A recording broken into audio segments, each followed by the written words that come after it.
Hey there, welcome back to my garden and welcome back to my channel. Today we're continuing on with my garden tours here in my garden. We're in zone 8B, which is in Western Oregon. We're in the backyard now. We've already looked at all the areas in the front the last several days. I don't like to make my videos too long to take up too much of your day, so we're breaking these up into just kind of smaller looks at the gardens.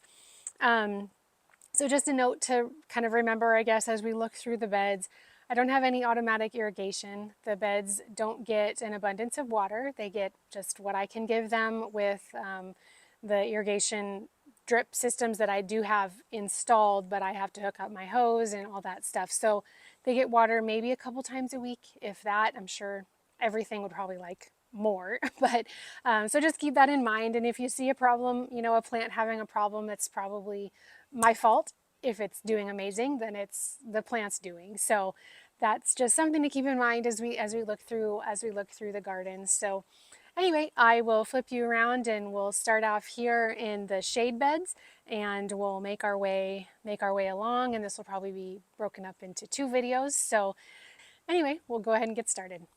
Okay, so right here is the path that leads into our backyard. We are right next to our side patio that you can see here. I have a very slender Bloodgood Japanese maple in this container. This is how it came, and it just fits really nicely into this spot, and it's been really happy with the amount of shade that it gets in there in that spot. Here I have some surefire white begonias that are planted underneath this elephant ear. This elephant ear had spider mites really, really badly, and I cut it all the way back to the bottom just after the 4th of July. I was actually considering taking the whole plant out, but then I just thought, well, let's just see what happens. It does get extremely dusty being right here on our driveway, unfortunately, which I think makes it susceptible to the spider mites. It's very dirty right now, unfortunately, but you can see that it grew back. I mean, this is the exact size that it was, if not bigger than it was when I first got it. So it responded really, really well to being cut back. So, and the surefire white begonias are definitely a winner too. They've done really, really well in this spot. So we'll swing this way. We do have some impatiens here in this container that have done pretty well.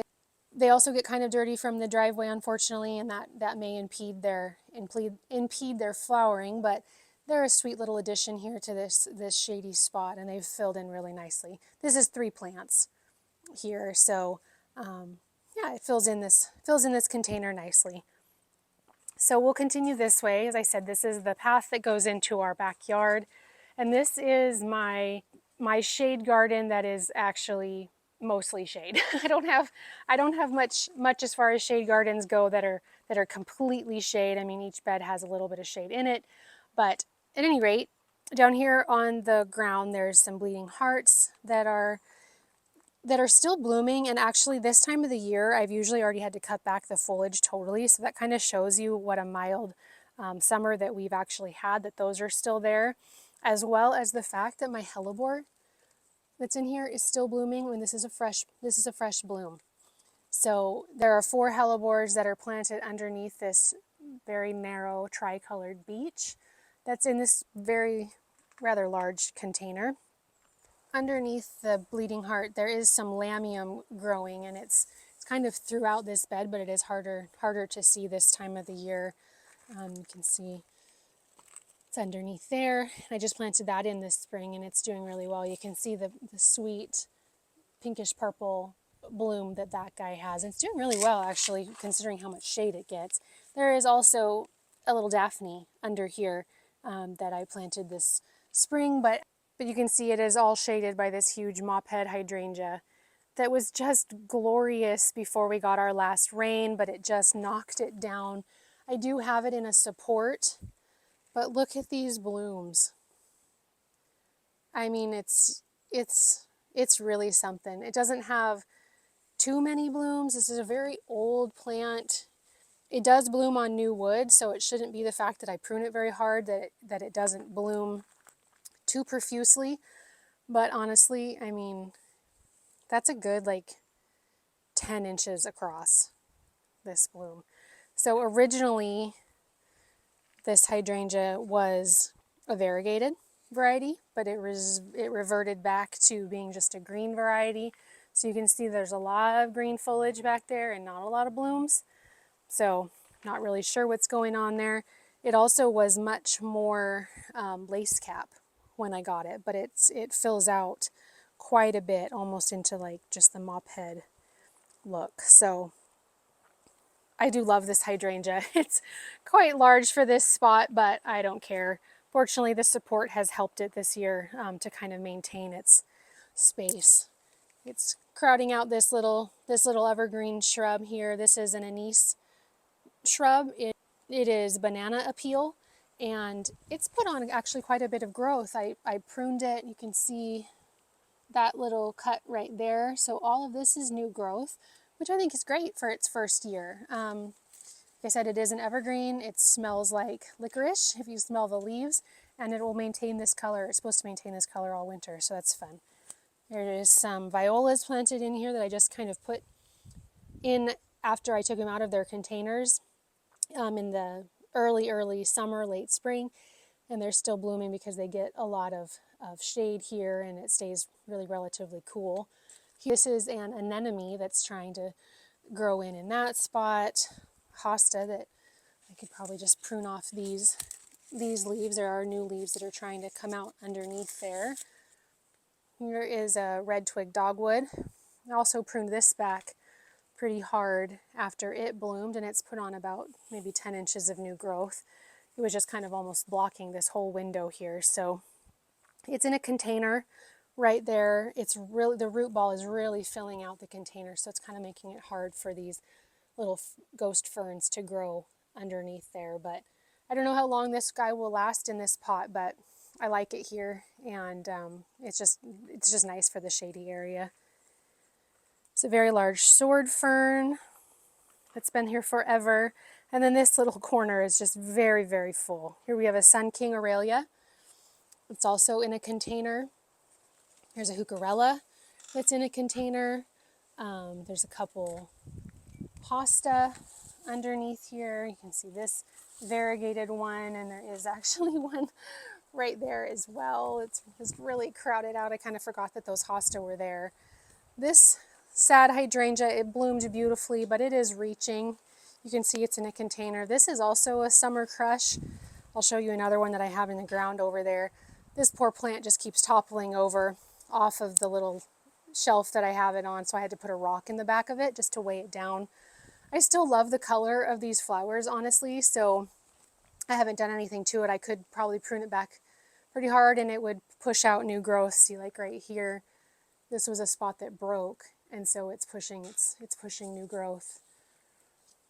You can see if that bloom gets off of there. It broke, so it's pushing all this new growth just since that broke off. So I'll have to rethink the spot on this one because it's, you know, it could do a lot better if I gave it the right location, but it's pretty much the only pink that I have back here, so I like it in that spot. Here's some heliotrope that we planted in this pot underneath this evergreen clematis. I did plant this evergreen clematis this spring, and it was about this tall, so you can see up and all the way over here. You see that? And it's made it just as far as I put the wire. So it is, I'm very happy with how this climbing winter hydrangea is doing. It's a Clematis armandii. Amazing, amazing smell in the spring when it's blooming. It's white blooms. So I just really hope this continues to like this spot.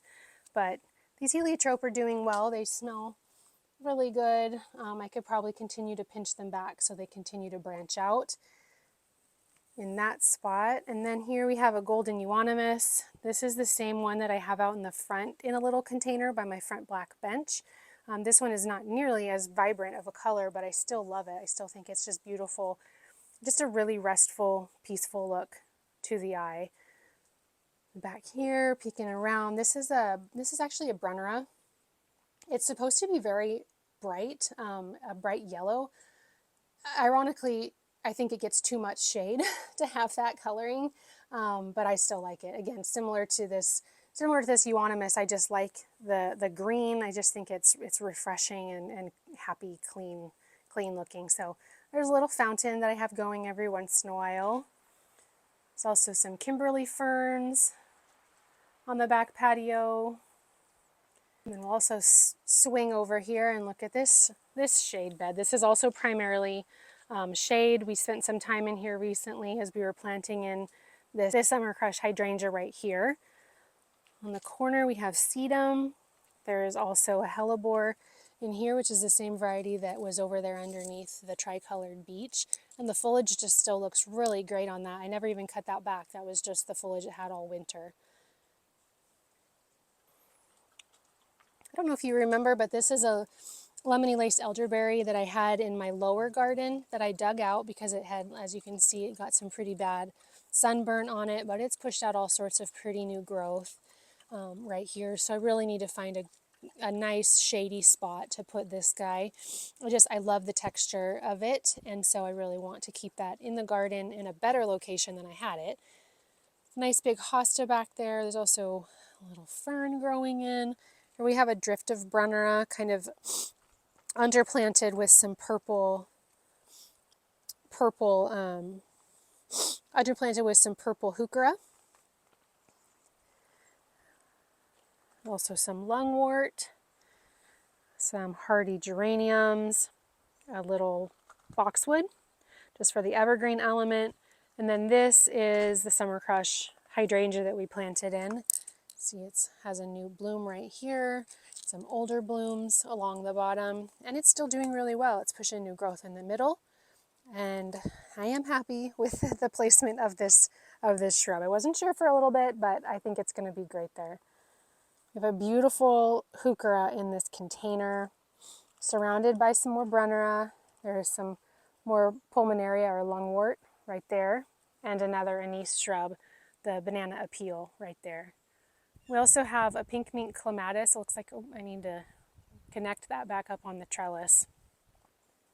You can see up there that the mountain clematis that I have that is all the way over starting here is growing up and attaching it kind of around the gutter, and will probably attach itself to this to this trellis also. But the pink mink is kind of linking over a little bit right here, so I need to train that back up there. That didn't bloom yet this year. I don't know that it will, but you know, it's in a lot of shade, so even if I just get the greenery, I'm okay with that. So there's another fern. Unfortunately, the ferns really take on kind of a brownish hue for me this time of the year, but I mean, that's okay.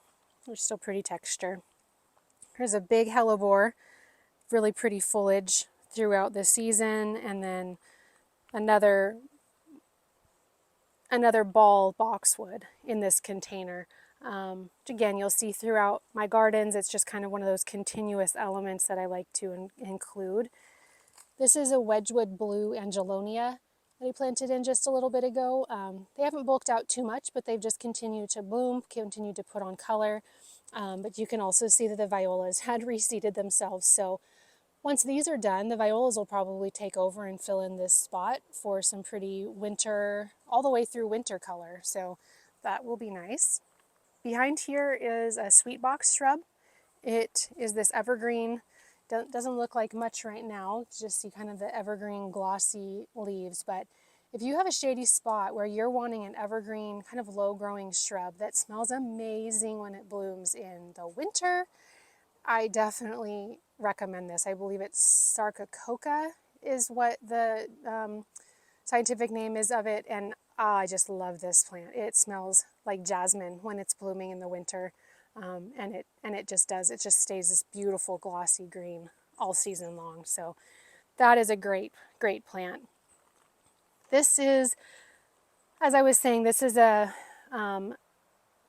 Montana clematis Montana, I guess would be called, and it has pink flowers earlier on in the season, and it's really just going for it, and I'm just kind of letting it go for it. It's coming up into this privet and out this way. I'll probably prune off these ones, you know, that are that are growing away from it and that are coming into this euonymus here, because I don't want it to choke that out. But I love the color of it. I'm really just a fan, clearly, as you can maybe tell, hopefully, of foliage that kind of fills in the garden, that does its part, because I just can't, we just can't rely on flowers all the time. I mean, it would be nice too, I guess, if we could, but I do really appreciate plants that have beautiful foliage and even beautiful stems. I mean, this climber has kind of purplish stems to it, so I'm really thankful for plants like that in my garden.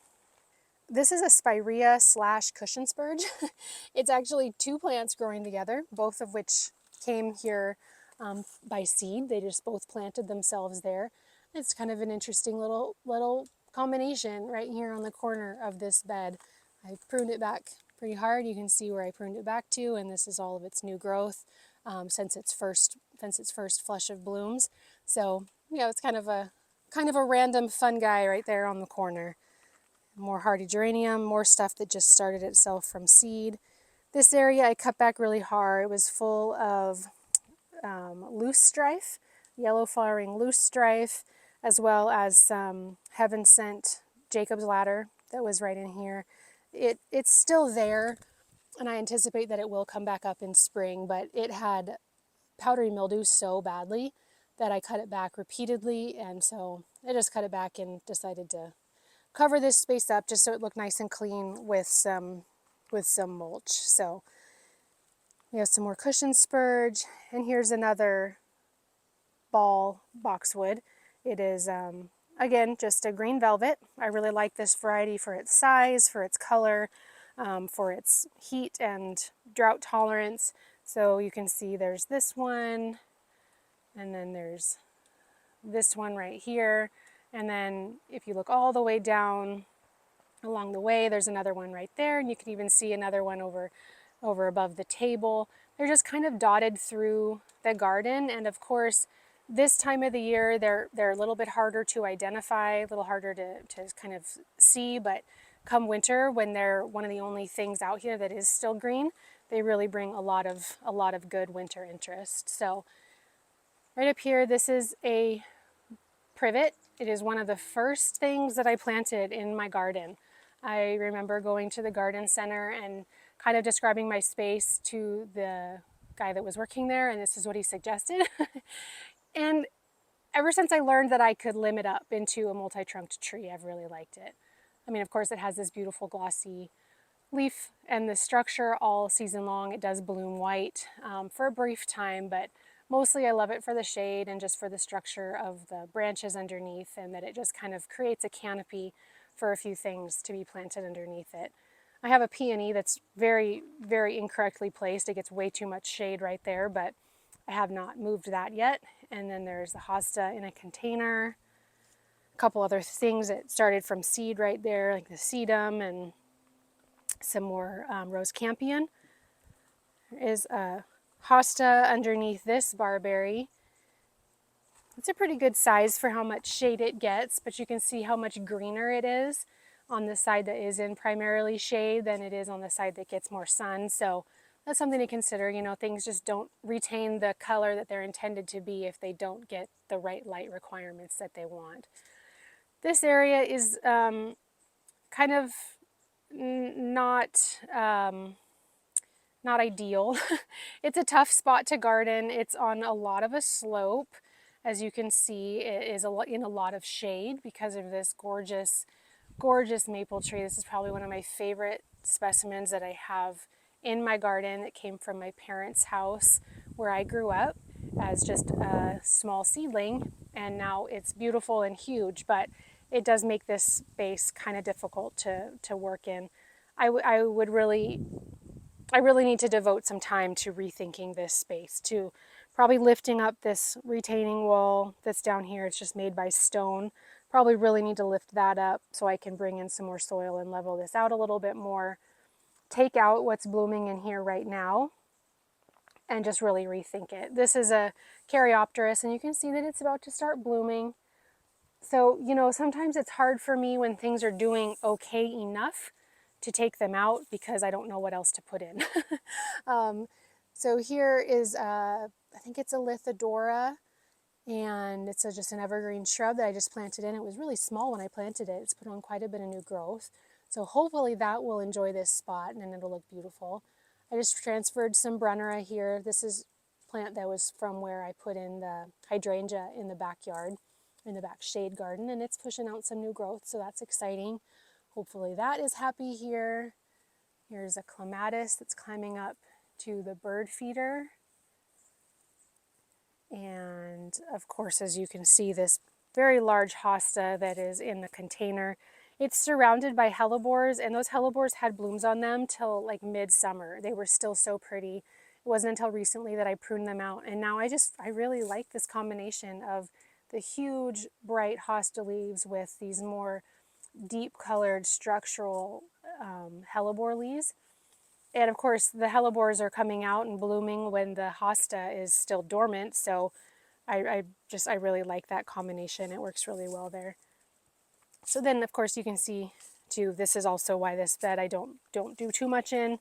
The dogs love to lay in it. It's nice and shady, so Bella's happy laying there. So there is a little dwarf Albert spruce there, and then surrounded by some NEPA, and a Miss Kim lilac right there. But again, none of this is on irrigation. It doesn't have any drip running through it. I sometimes come and water it, but really not much. And so poor plants just really have to do it on their own to survive in this space. So these are just some steps that lead back up to where I just came from. This is a cushion spurge that I did not plant here. Obviously, it came from seed.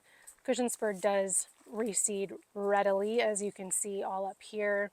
There's also some fleabane coming up these steps. The little white flowers that take you up these steps. So now we'll kind of just wrap around this garden that is in the front of my garden shed. I have an Eden climbing rose in this urn, this container. Not ideal for a climbing rose. It probably wants more space to be in the ground, but I'm going to see how it does. And it did bloom this season. This is its first full season in the garden, so we'll see how it does. And if it continues to, I want it, obviously to trail out along the garden shed and up there. So we'll see how it does. This little spot is just simple, easy stuff to grow. This is a spirea, some more hardy geranium. This is a white flowering ground cover that I can't remember the name of, but this I really could just come in and cut all of this back and just leave all this sweet new growth that's in the middle. Some more purple sedums that I really should break off these right here and just plant them around just to fill in this entire space with those. That would be really pretty and very easy to do. Next to that is a Spanish lavender that's been sheared down. Those are on both sides. This one is actually reblooming. That's pretty. This is a lilac. It blooms a very beautiful deep purple in the spring, and its new growth, as it's coming out, it has a hint of purple to it. So it's a really, really pretty variety, and it bloomed beautifully this spring. This is also just its first full season in the spring. I just planted it last year, so it's still getting established. So I'm excited to continue to watch what that one does. There's a couple salvias right in here that bloom pink. This is a dianthus that I transferred up here. This is a drops of Jupiter oregano. It looks much better than the one across the way that we saw the other day. This is much more the color that it's supposed to be, although this one didn't bloom and the other one did, so that's kind of interesting. This is a pink buddleia that I planted not too long ago. It has some new blooms that are coming on. So many of these things, have been just planted this season, so they're still getting established, and I got to kind of wait to see how they do. But here's some more Concord barberries. as I said the other day, these are just my favorite variety. They maintain this color so well, and I definitely prefer this more purpley color than I do the reddish color of other barberries, small barberries. And I've also said it many times to my videos, but just in case this is your first time visiting, barberries are not invasive here. I know they are other places on like the East Coast and areas like that, but they are not invasive here for us.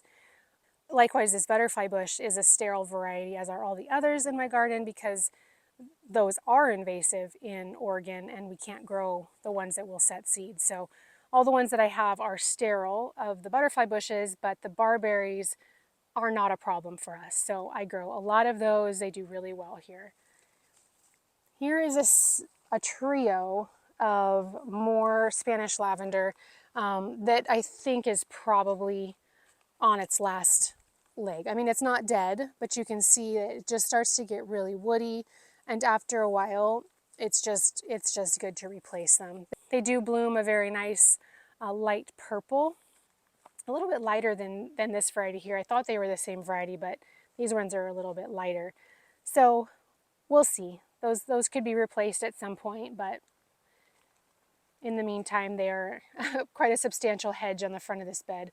There's a spirea there and another Concord barberry behind it to kind of go with this grouping right here.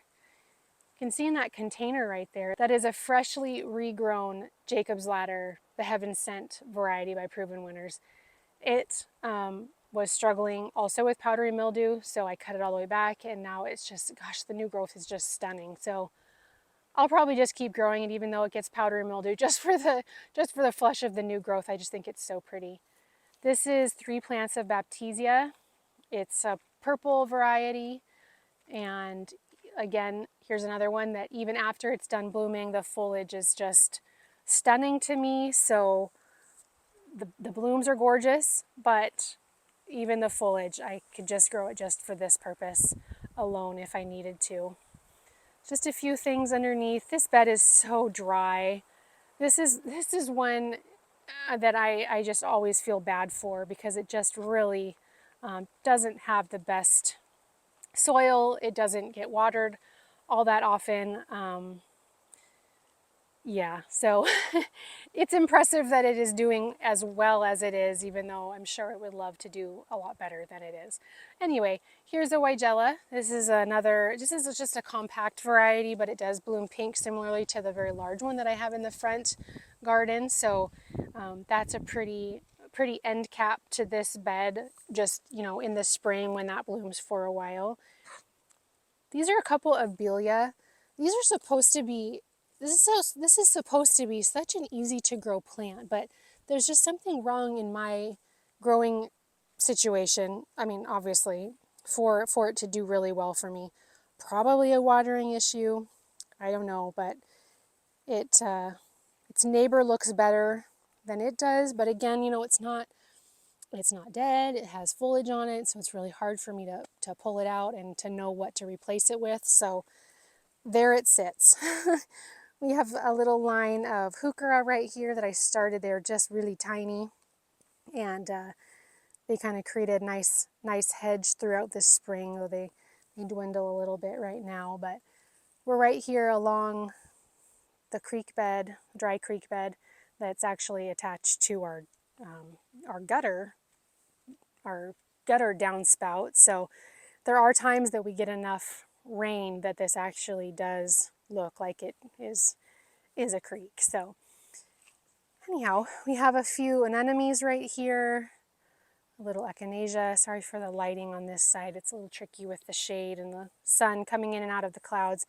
This is a tough stuff, another tough stuff hydrangea that I had to cut way back, but that is all new growth that it pushed after I cut it back, so that's exciting. It just shows what a tough plant that is.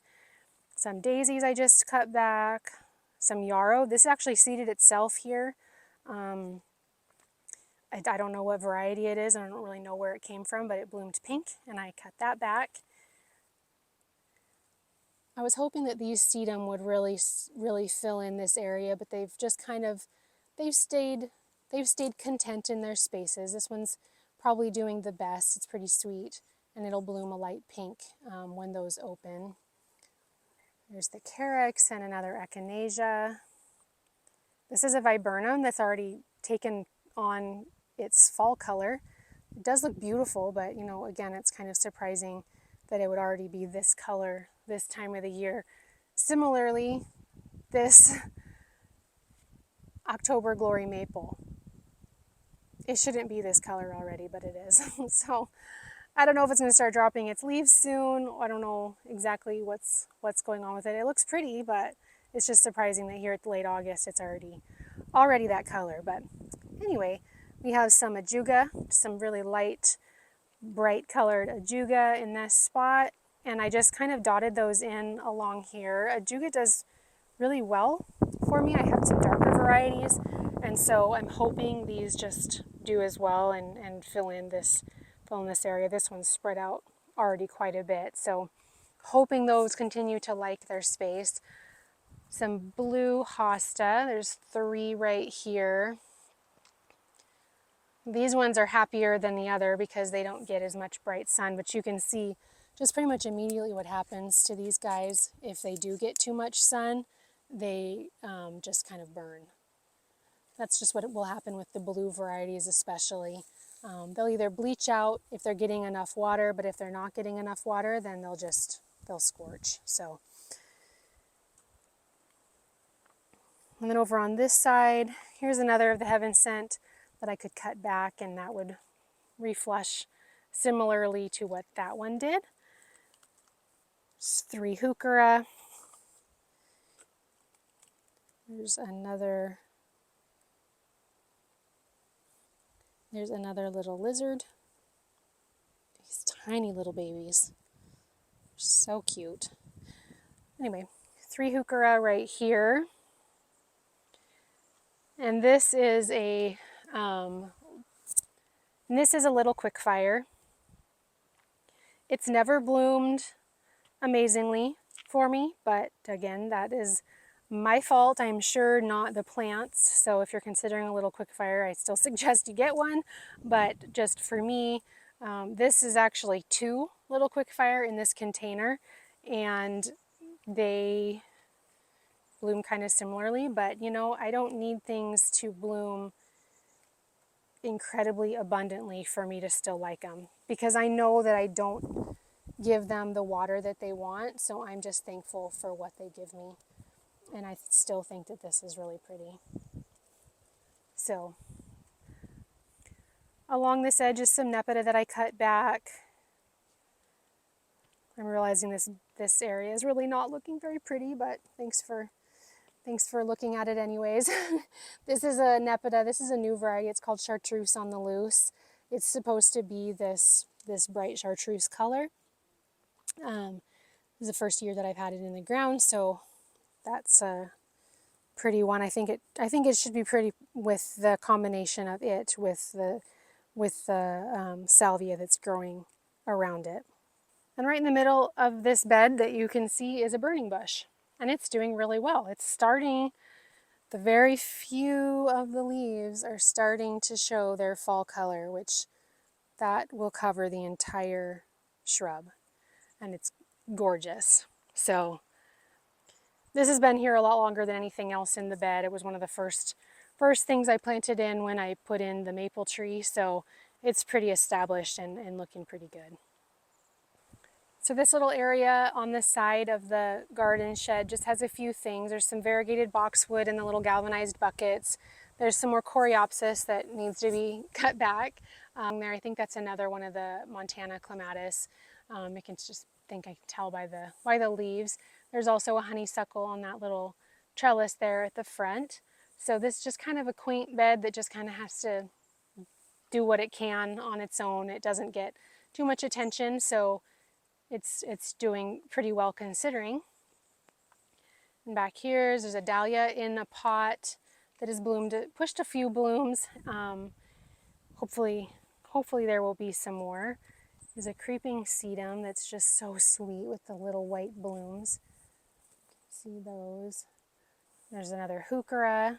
This is a camellia that I got earlier this year. It was quite a bit smaller. It's done really well in this space, and it's actually in a fairly small container. So I'm not sure. I feel like I should probably pot it up into a larger container just because it's already put on so much growth, but that'll be something I have to keep an eye on. It does get, you know, pretty much total shade right back here, so it just seems to be really happy in this spot. So just a couple other containers, one that has another of the boxwood. This is a little boxwood cone that I'm kind of trying my hand at creating. It's just a little, it was just a gallon size mountain. It was just a gallon size green mountain that was already kind of in the shape, but I've shaped it up even more, and I'm hoping to see that I can actually grow one of those myself. Another just, I just see these, you know, sometimes at the garden centers, and I just think that they're so sweet, and just put them in a pot, and they're just, you know, a sweet little addition around the garden shed. Another dahlia, this one hasn't bloomed yet at all, so I don't know what's up with that. It might not get enough sun in this spot. This spot did have a honeysuckle that climbed up this support and up and over the garden shed, but it just would get aphids so badly. It just started to look terrible. So I actually dug that out and still have this structure here, but just put the dahlia under there for now, and I don't know, I'll probably find some other, I was thinking maybe another one of the evergreen clematis, because it's doing so well over there by the shed, by the patio, so we'll see. And then just another little sedum, and this is actually a boxwood that the dogs broke. I took it out from a spot next to the patio, and you can see obviously it's pushing all sorts of new growth. So I'm hoping to rehab it, hoping that I can get it to return to its sweet little ball shape, and yeah, have just another one in the collection. Okay, well, I'm going to stop this part of the garden tour right here. We'll continue on and look at the rest of the backyard gardens tomorrow. Just thank you for walking through my gardens with me. As I'm looking at them really up close, I'm thinking, oh, these don't look so great. So, you know, it's the time of year that it is. It's, I don't know, it's healthy to look pretty closely at our gardens and evaluate how they're doing, but also just to give ourselves grace for how they're doing at this late time in the season, especially when water has been scarce. And anyway, I thank you for coming along with me. So I hope you'll tune in for the next video where we finish off looking at the rest of the backyard gardens.